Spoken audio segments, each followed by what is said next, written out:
जिस बंगले के लिए कंगना रनौत सीधे उद्धव ठाकरे से भिड़ गई थी, जिस बंगले के लिए कंगना रनौत ने साल 2020 में महाराष्ट्र की उद्धव सरकार से पंगा ले लिया था सीधा सीधा, उसी बंगले से कंगना ने अब छुटकारा पा लिया है। दरअसल कंगना ने इस बंगले को बेच दिया है, जबकि ये वही बंगला है जिसे लेकर कंगना ने ऐसी लड़ाई लड़ी थी कि लोगों को कंगना में भविष्य का नेता दिखने लगे था।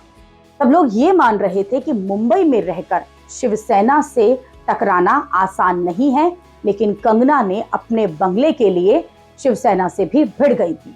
तब अपने बंगले पर चले बुलडोजर पर कंगना इतनी आहत हुई थी कि उन्होंने शिवसेना राज में मुंबई की तुलना सीधे पीओके से कर दी थी। बीएमसी की टीम को उन्होंने बाबर की सेना बता दिया था। कंगना ने तब तत्कालीन सीएम उद्धव ठाकरे को कोसते हुए कहा था कि आज मेरा घर टूटा है तो कल तुम्हारा घमंड टूटेगा। लेकिन जिस बंगले के लिए इतना बखेड़ा खड़ा हुआ, उस बंगले को कंगना ने बेच दिया है। कंगना का ये बंगला मुंबई के पॉश इलाके बांद्रा के पाली हिल में है और दावा है कि साल 2017 में कंगना ने इस बंगले को 20 करोड़ रुपए में खरीदा था और फिर 8 साल बाद इसे अब 32 करोड़ में बेच दिया।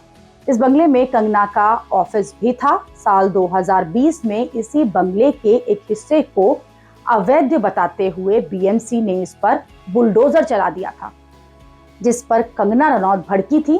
तब कंगना रनौत और शिवसेना के नेताओं के बीच खूब तू मैं भी हुई। कंगना को मुंबई ना आने तक की धमकी मिल गई थी।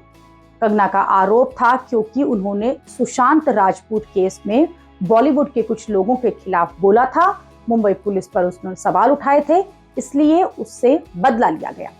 उस वक्त कंगना बीएमसी के एक्शन के खिलाफ हाई कोर्ट तक पहुंच गई थी।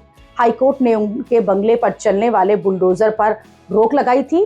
कंगना ने बीएमसी के खिलाफ केस भी किया था और बंगले को हुए नुकसान का हर्जाना मांगा था, लेकिन बाद में उन्होंने अपने इस हर्जाने वाली मांग को छोड़ दिया। कंगना ने कुछ साल पहले ही बंगला खरीदा था, बंगले की लोकेशन भी बढ़िया है। फिर कंगना ने आखिरकार ये बंगला क्यों बेच दिया, इसकी वजह जो है वो तो नहीं पता चली है।